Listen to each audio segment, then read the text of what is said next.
还有additional 的帮大家多加了一个表演，所以我们接下来要看他们的叫做桃花过渡。那这个桃花过渡呢，是一个很特别的节目，它也会有声音，还会有小朋友。那来为大家介绍一下，桃花过渡是一支充满春日气息的中国舞蹈，象征新年的希望与吉祥。在中国文化中，桃花带着美好与繁荣，而孩子手中的红色小木枝，则是敲响喜庆的节奏，增添传统的韵味。今天我们在元宵节的舞会上，看大家来迎接这个春天的到来，也祝大家新年快乐，万事如意。让我们欢迎桃花过渡。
带来的超级可爱的舞蹈，那我们请老师上台一下，我们想要颁奖给了 Dance Studio。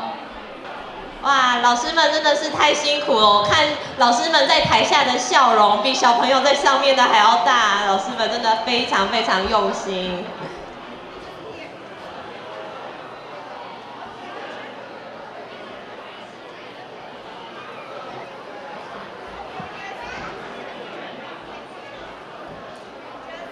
好 ，ready 了吗？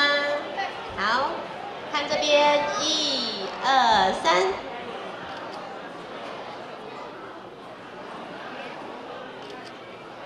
好，好可爱哦！谢谢你们，谢谢你们的参加。